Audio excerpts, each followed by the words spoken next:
name is Sukan. Thanks, brother, for introducing me. I've worked with the Libyan community since the late 90s, but then I started to work more closer with the Libyan community at your time of great need and sacrifice and struggle, which was particularly from the imperialist war of aggression and destruction starting in the spring of 2011. The imperialists and their supporters called it the Arab Spring. Myself and my comrades called it the Arab Sting by NATO to destroy what remained of the stability of the Arab region. I just want to talk very briefly some introductory remarks, and I want to focus on 2 or 3 themes. First of all, I want to talk about what were the conditions that led to the successful Libyan revolution. Last year we had the Mouammar Kadhafi memorial in London, and Comrade Abdul Salam made a really moving address about how the Libyan revolution concretely impacted his life as a poorer member of Libyan society and how it benefited him and his family. And the conditions around which led to the success of the Libyan revolution in 1969 were local, regional, and global. The local conditions were such that the Libyan people were ready to embark on a great radical change for themselves and their country, because they were one of the poorest, if not the poorest country in the world at the time just before the revolution as a result of imperialist colonization and exploitation. The regional situation was conducive, was supporting a revolutionary change as well. We had the quite newly liberated former colonial countries, particularly somewhere like Algeria and Iraq and Syria. So there was a great change across the global South continents and regions, including in Africa, North Africa, and the Arab and the Middle East.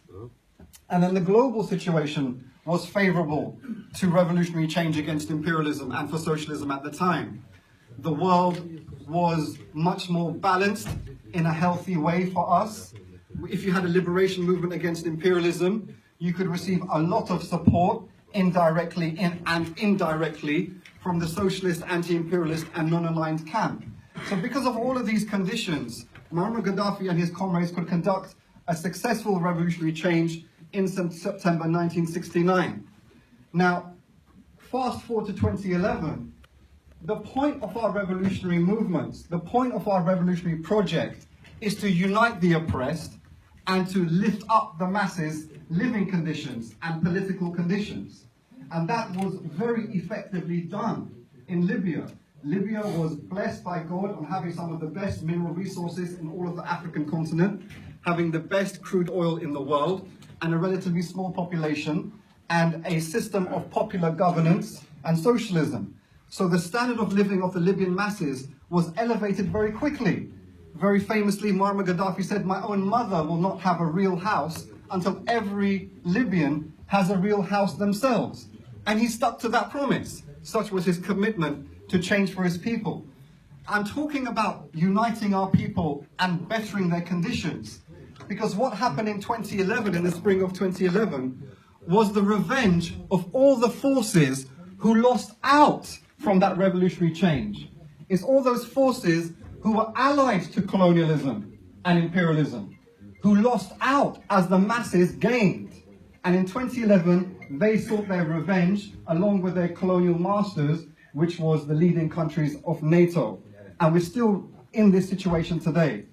Now, if you look at the period 10 years before Mouammar Kadhafi's martyrdom, he was uniting with Latin America, with a Brazilian president, with a Bolivian president, of course with the Castros, with Chavez.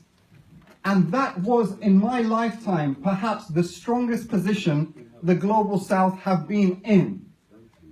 Libya and Venezuela were trying to forge ahead with a mutual global defense pact of the countries of the South, a SATO to match NATO.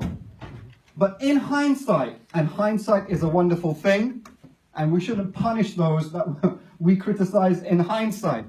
But in hindsight, we can see that that apparent unity, that relative increase of unity between Africa, the Arab world, and Latin America, which was personified by the global alliance with Gaddafi and Castro and Lula and Morales and Chavez etc., we have to admit it was built on sand.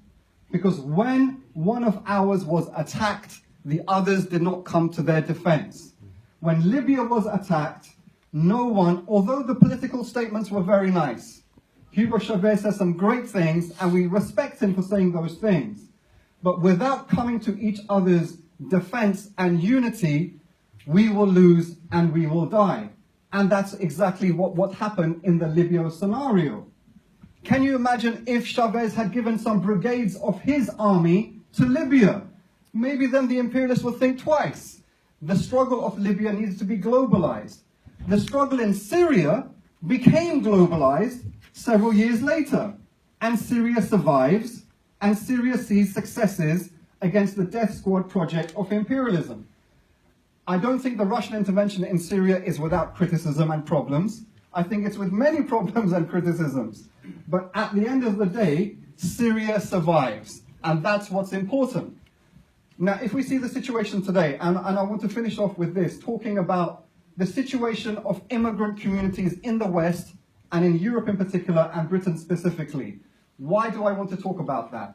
Well, not only because we are immigrants ourselves, all of us, so it's very important to us, but because Mouammar Kadhafi, as a young South Asian person growing up in this country, and if you're a young black youth growing up in this country in the 70s and 80s into the 90s, Mouammar Kadhafi did more to support us in this country than any other country in the world.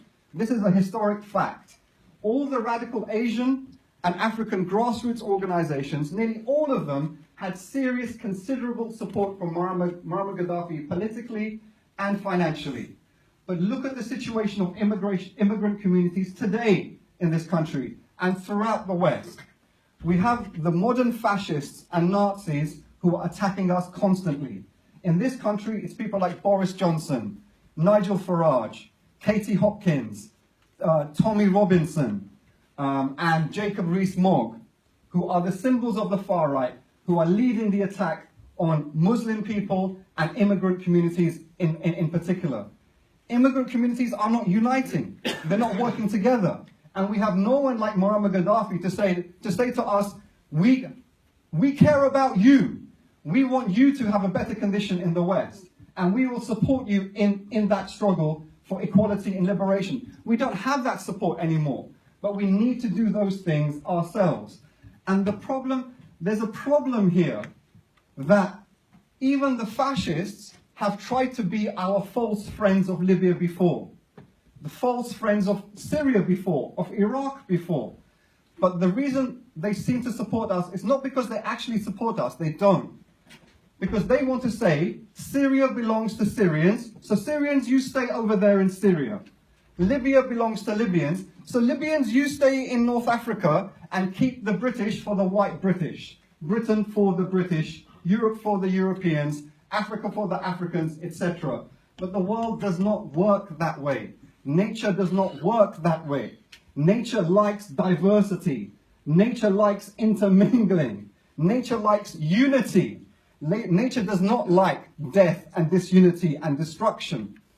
So we have to stay clear on what our challenges are and what our political project is and who our friends are and who our enemies are. In the case of Libya, we are trying to do the best we can as friends of Libya. It's your struggle and you lead that struggle. Some of the successes, small successes we've had in Britain is still continuing with these events, which is very important. Not only in Arabic language, but in the English language as well. Because people in this country need to know we have not gone away, we are not going away, we are still standing tall and strong and fighting for justice. A small